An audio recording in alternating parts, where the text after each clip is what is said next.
Alléluia. Amen. Kembo ezoke pai na papa. Glory be unto the Father. Kembo nyonso ezoke pai na papa. Glory be unto the Father. Nikoleni ngana poete tondimeta zalinza mera biso. Let the heavens shake because we believe that is our God. Nikoleni ngana poto osali ko mona bolamo na nzambe mukona mukona. Let the heavens shake because we see God's goodness every day. Nikoleni ngana poete azali de Dieu fidèle. Let heaven shake because God is faithful. Azamala mumini. He is good. Na kusenga o betela nzambe maboko.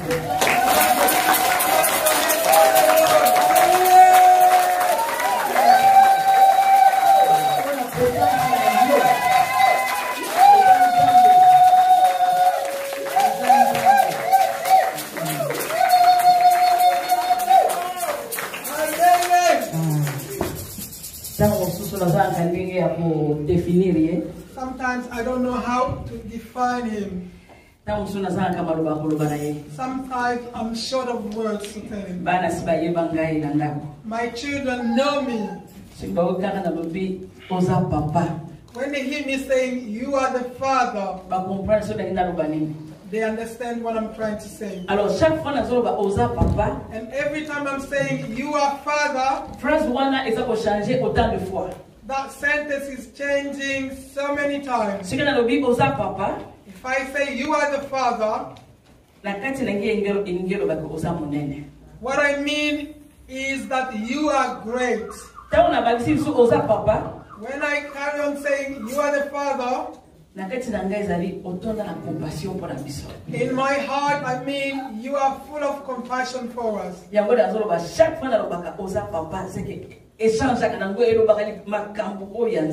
why every time I say, you are the Father, it means a lot. It says so many things about him. He is very good. That's why we are going to pray. Let's commit ourselves unto the Lord. Father, I lift you right now. You are the King of glory, the God full of love, the God full of power, the God who rejoices in what he made. You are showing your love daily. We slept like dead people, not knowing ourselves. Nobody had control of their day life. No control of the one beside them. But you decided in your sovereignty to rise us this day. You renewed your goodness for us. We are called living. We are called yours. We are set aside for your glory. And you've gathered us here for your glory. You've given us your word to save us. I give you thanks. There's nothing greater under the sun. If it's not you, we thank you. This word thank you is what we know. But your spirit in us is interpreting according to your knowledge. We bless you for assisting us right now. We bless you for talking to each one of us. We bless you for all the blessings you've given us this day. And what we will see all along the day. We give you glory. In the name of Jesus Christ. Amen. Amen. Amen. Amen. God is good. It's so happy to meet again. Strong and healthy. We can hear how the world is shaking.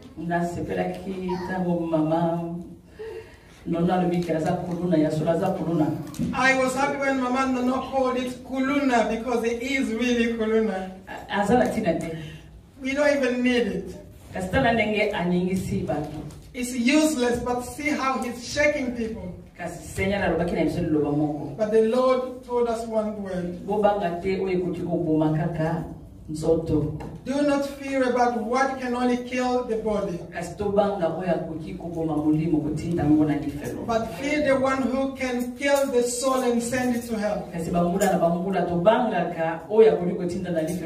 But day in and day out, we fear the one who has no power to send people to hell. But every year we don't even fear the one who can send us to hell. But we are fearing the one who can only kill the body. This is time to hope. To have our hope on the Lord. This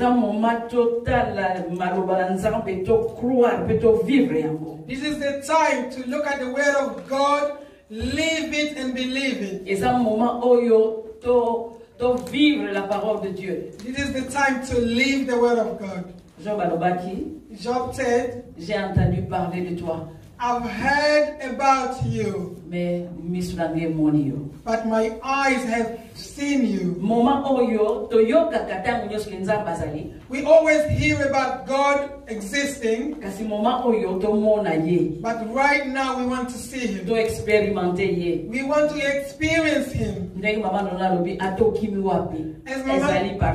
Mama Nono said, there's no way to hide because because coronavirus is everywhere. We are being cautious. It's not bad. But I thought of one thing. We are washing our hands, but we are not washing our faces. Hallelujah. Amen.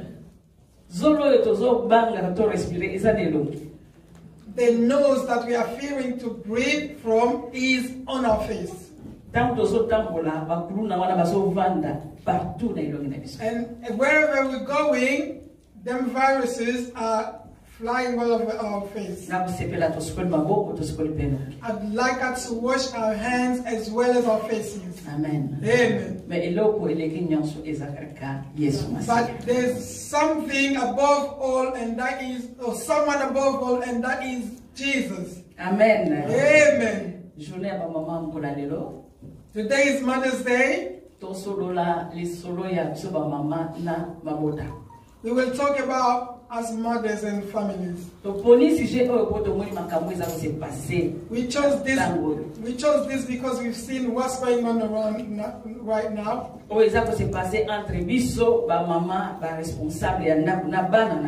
What's happening between us mothers, responsibles, and our children. That's why the title of our sermon today, how can a mother protéger son enfant can protect the child contre les lois de ce monde, against the laws of this world? Alléluia. Amen. Alléluia. Amen. Ndenge nini mama how can a mother akoki kobatela mwana na ye protect the child contre mibeko ya mokili oyo, against all the laws of this, the laws and rules of this world? Especially us in the Western world, where the laws are above our heads. How can we look after our children when these laws are in place, so that we can overcome? Hallelujah. Amen. I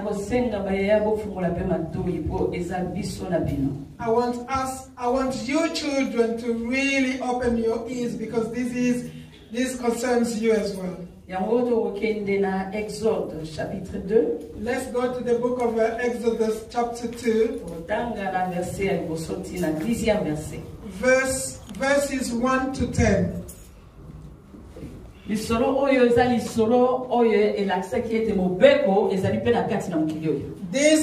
is talking about the law on this earth. That's why Yabeni is going to read for us. There was a man from the family of Levi. He married a woman who was also from the family of Levi. She became pregnant and gave birth to a son. She saw how wonderful the baby was, and she hid him for 3 months.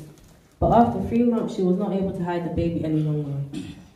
So she got a basket made of reeds and covered it with tar so that it would float.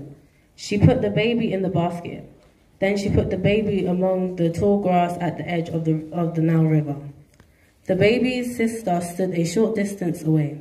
She wanted to see what would happen to him. Then the daughter of the king of Egypt came to the river. She was going to take a bath. Her servant girls were walking beside the river.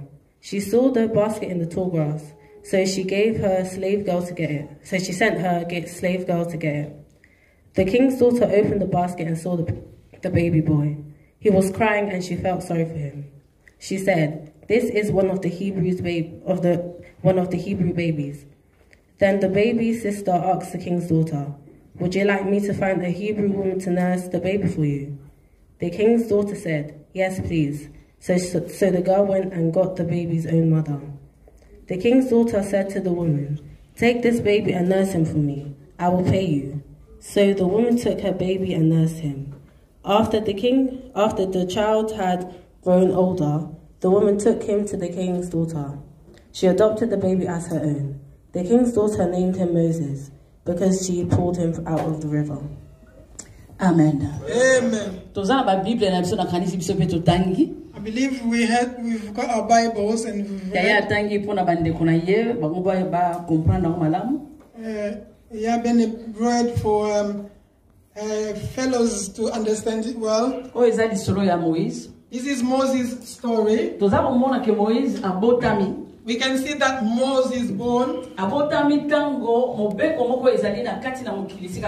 Moses was born when there was a law in the country.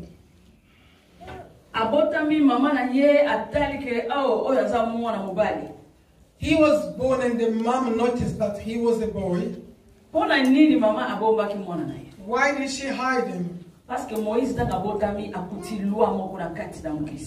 Because Moses was born when there was the law in the country.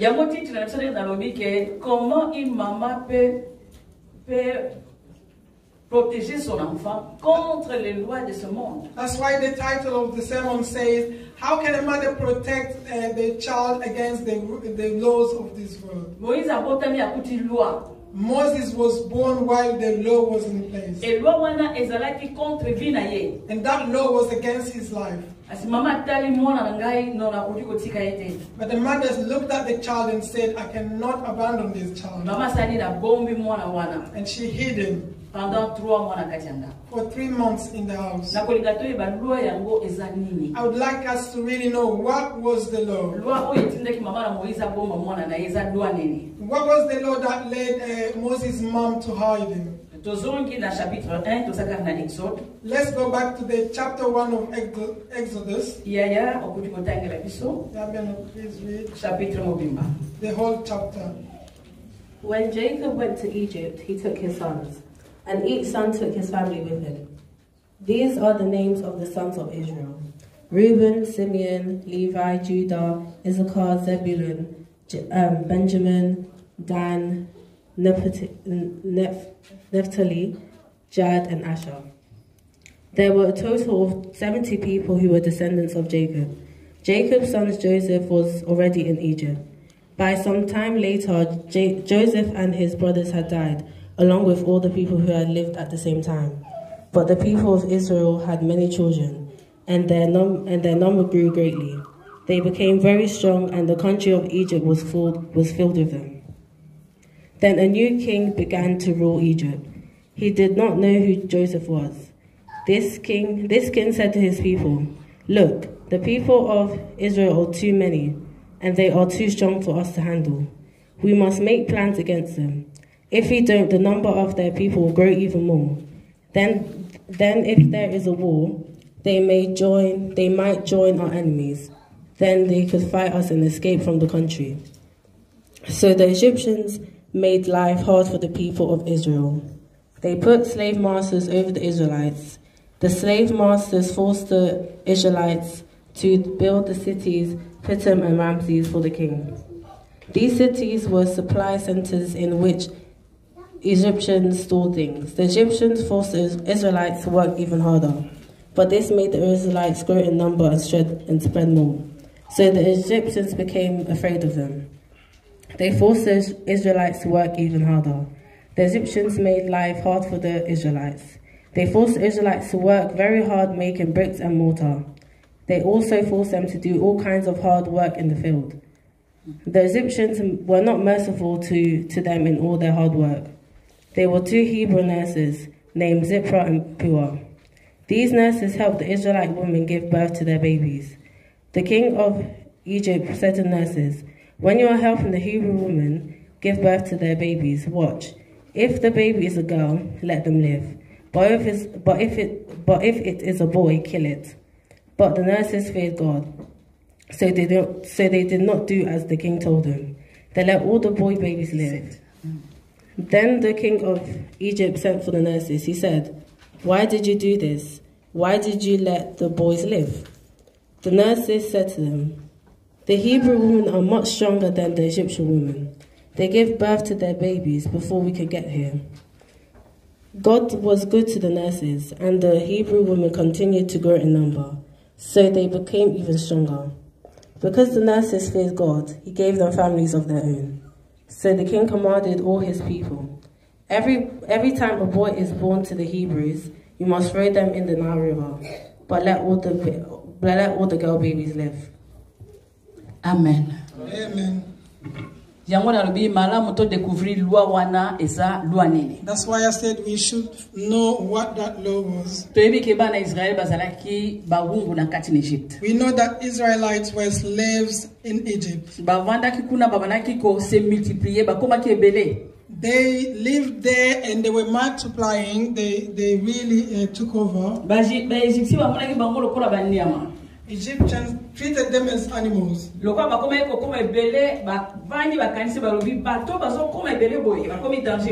Because there were so many of them, the Egyptians feared for their lives. And they decided to work them hard. They were working very, very hard. They were suffering.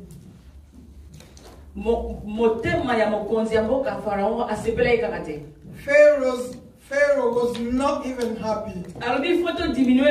And he said we must reduce their numbers.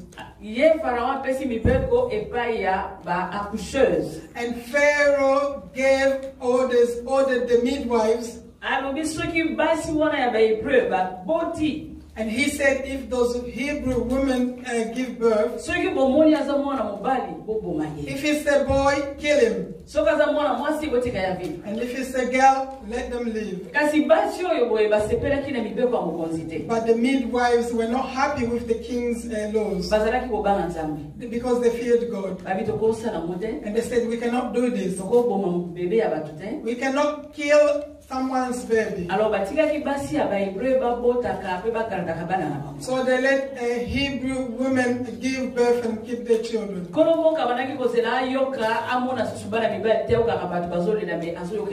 And Pharaoh was expecting women to start crying and not seeing baby boys.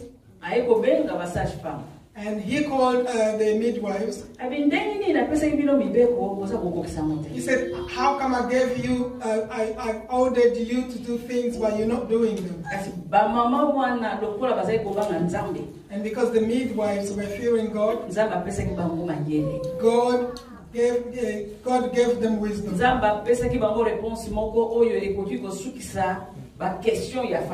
God gave them the answer that would stop Pharaoh's questions. And they said, yes, King, we wanted to do what you asked of us. But it's not our fault because the Hebrew women are very strong. When they go into labor, before we even help them, they've already given birth.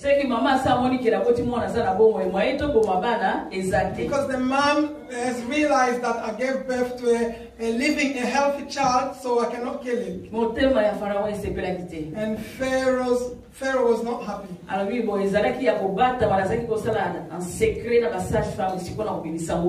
He said this was just between the midwives and I. Now I'm going to bring it out in the open. And he told everybody, all the people,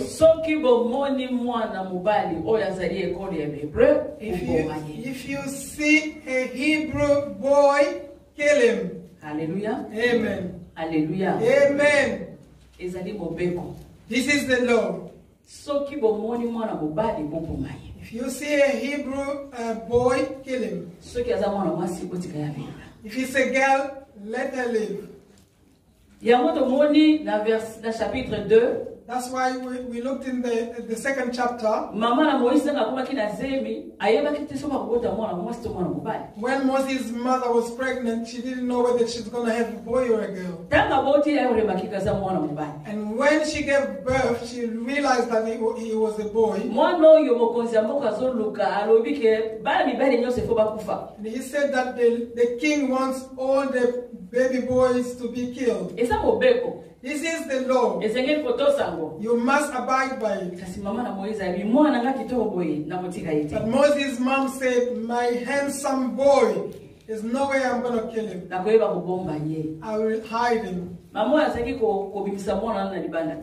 She wasn't even bringing the child out.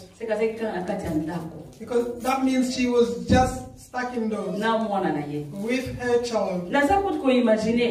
I can imagine. You know, sometimes babies cry. I think she was shutting the baby up so that she couldn't scream. Hallelujah. Amen. That's my thinking. So that people outside could not be curious to find out that she's got a baby.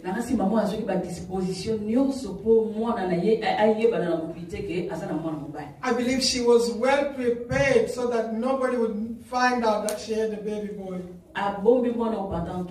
She hid the boy for 3 months. Oh, when the baby reached 3 months, he became so noisy and loud. Whether you like it or not, they start talking and screaming and shouting. And the mom, she was really, she didn't know what else to do. She couldn't hide the baby anymore. She was hurting deep inside. If I take him out, they'll kill him.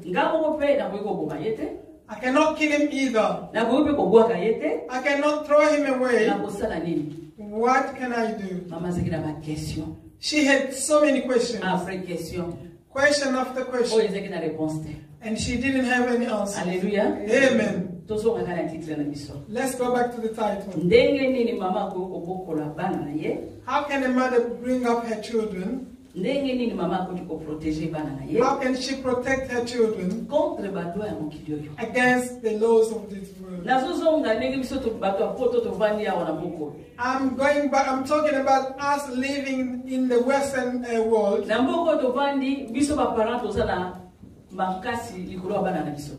In this country, as parents, we really don't have much to say about our children or over our children.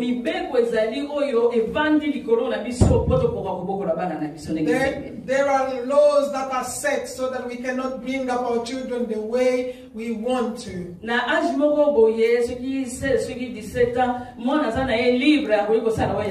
When they reach 16, they are free to do whatever they want to.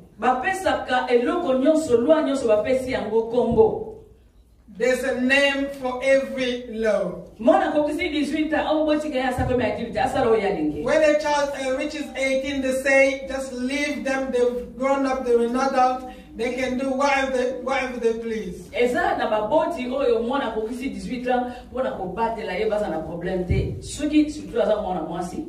There are parents, when a child reaches 18, especially if it's a girl,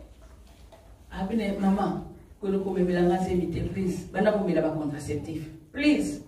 They tell them, please don't get pregnant. Start taking precaution. Hallelujah. Amen. It's normal in this country. It is the law. We are children of God. The Israelites were people of God.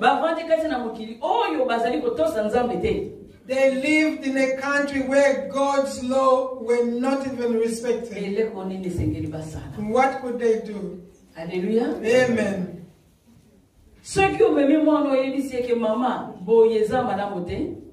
When you tell your child that this is not good, we are Africans. You cannot have sexual encounter if you're not married. What will the child tell you? I wasn't grown. I didn't grow up in Africa. Africa is a worst place to be. I'm a European. And in this country, it's fine because it's the law.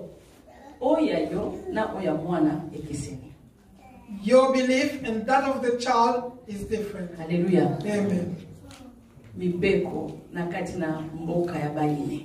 Laws in the enemy's land.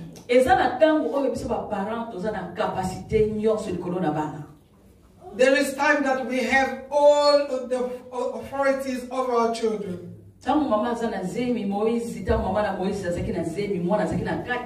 When Moses' mom was pregnant, she had all the control over Moses' life. When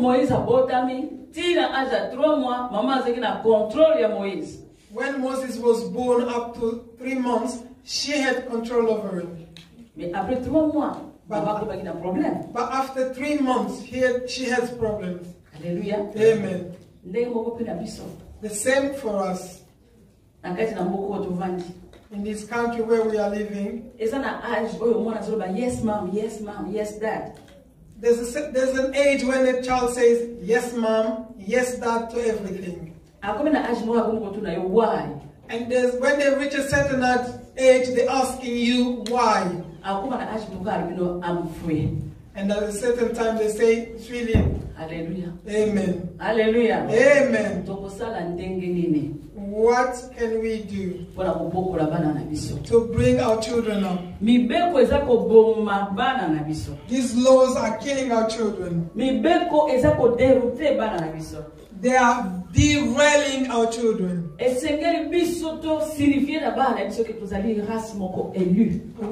must tell our children that we are a chosen generation. There are things that we have to do in order to save our children. It's not being angry. It's not by hitting them. But the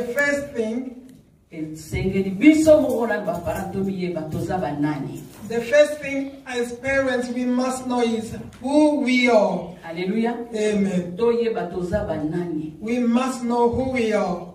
The word of God says we are in this world, but we don't belong to it. Hallelujah. Amen. We are living in this world, but we don't belong to it.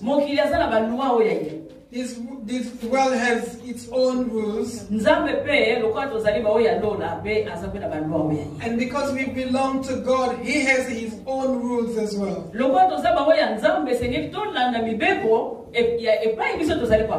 Because we belong to God, we must follow what He says, because we belong to Him.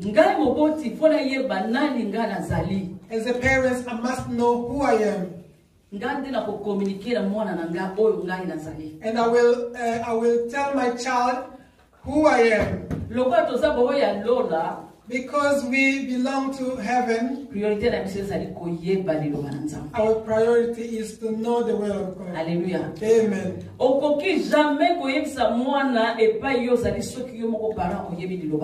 You cannot tell your child where you are if you don't know the will of God. The first thing is to know who you are. And the second thing is to know the will of God. Some people think that knowing the word of God is praying. Oh, I pray. No, ce n'est pas ça. That's not it. To know the word of God is to know every word He says. You know His laws and rules. You know what He likes and what He doesn't. C'est ça connaître la parole de Dieu. That's knowing the word of God. Alors so if you know the word, you will fear that word. And you will give it over to your family. Alléluia. Amen. C'est très important pour It's very important to know the word. That's why we are clashing with our children in this country. Because we are just walking like headless chicken, not knowing what is priority. Whether you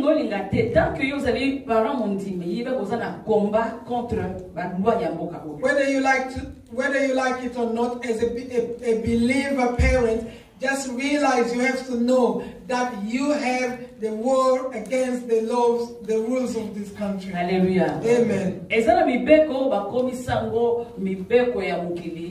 Euta na satana me batiango na kati na mukili po muntu nyonso atelema liboso na. There are laws or rules of this country or this world. They are from Satan, but they've put them above so that everyone can abide to them. Hallelujah. Amen. We saw three of God's servants. Meshach na Shadrach.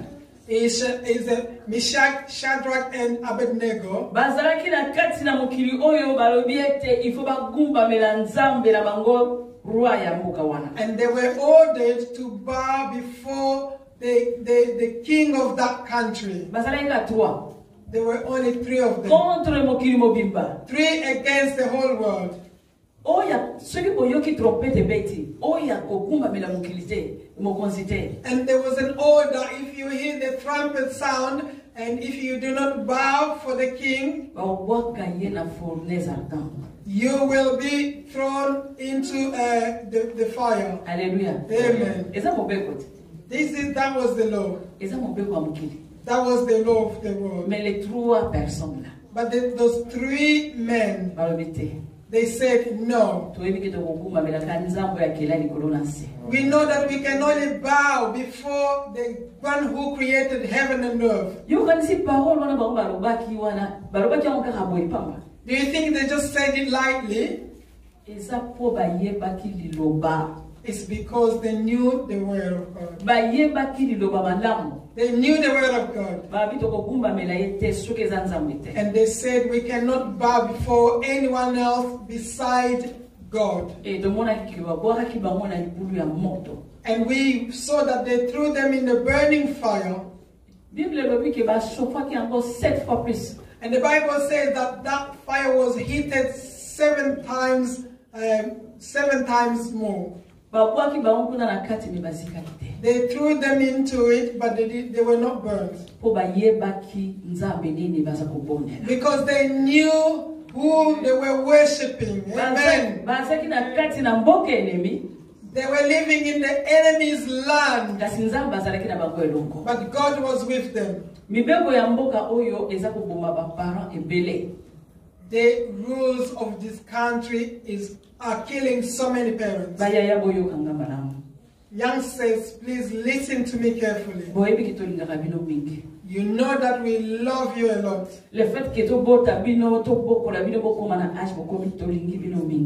giving birth to you and bringing you up to this age means we love you a lot. Na ebite parent oyo zana mulimo na nzambe kati na ye akolinga mabe ya mwana na ye. I don't know a parent who has the Spirit of God would want the children misery. Oyo biso to pesa ke pa bana na biso. What we give to our children is more than what they give back. Amen. I'm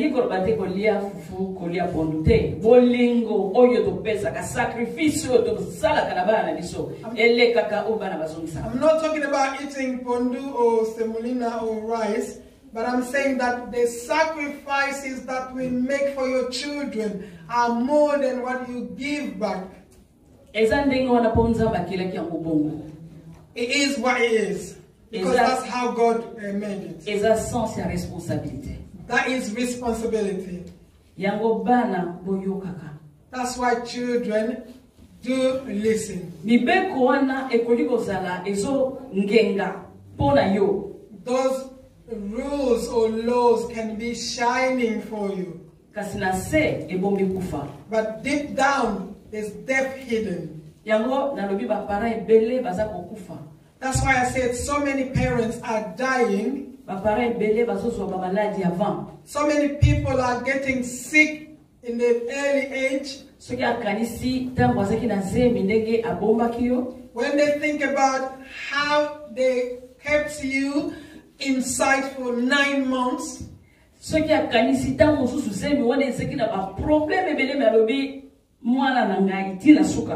If they think about what they went through pregnancy, they say, this is my baby, I will keep it all the way to the end. There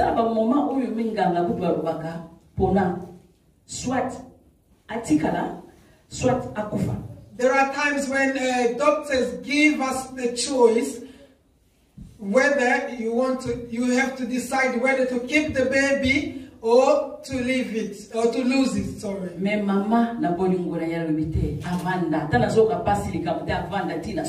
But for a mom, thinking about the love they have for their child, they'll say, I choose to suffer all the way to the end in order to keep my baby. I don't think your mom would want you to suffer. Hallelujah. Amen. With the love that they have for you, I don't think they would want you to suffer. But everything mom says is for your own benefit. Look at Moses' mom. Look at the sacrifice she made. Do you think it's easy to hide a child for 3 months? And when she couldn't do it anymore, when she reached the end of her tether, she called upon somebody. She said, Lord, I've done my bit. I've kept him from when he was inside. I pushed him out and hid him for 3 months. But now I'm at the end of my tether. There's nothing I can do. And that mom said, let me commit the child unto the Lord's hand. That's why she came up with an idea of making a basket. Let me make a basket and put the baby inside. Let me just put him in the sea near Pharaoh's daughter.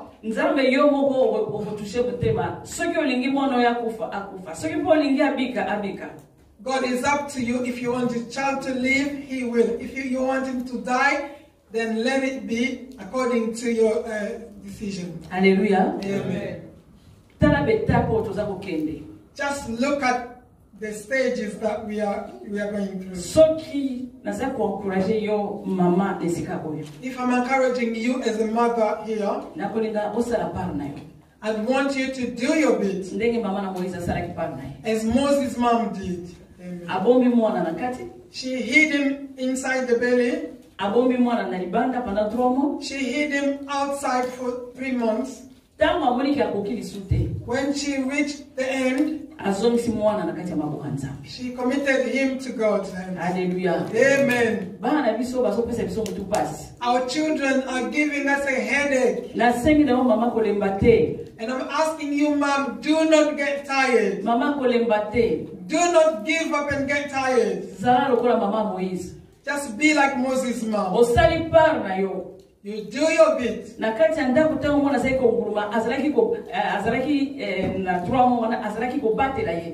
the child was crawling indoors, when he reached 3 months, she was watching over him. But if you feel that you can't, you've reached the end, call upon the person who knows your child's heart. Amen. Call upon him day and night. Call upon the one who knows your child's mind. Just commit him to God. We saw Moses' mom. When the child was floating in the sea, Moses' mom was watching from afar. And she decided to put the child where there was not too much waves. When you realize that your child is outside, and they're not listening to you, they just treat you like rubbish or like dirt. Mother, even if they're outside, be like Moses' mom. Just keep watching him from far. Do not stop praying. Call upon God day and night. Hallelujah. Amen. Hallelujah. Amen. This is our duties, mothers. That's why I'd really be glad. I'd like to encourage us as we live in this country where the law is above. Let's remember that victory is in the name of Jesus. Amen. Amen. Amen. May God be praised. Amen. Amen. Amen.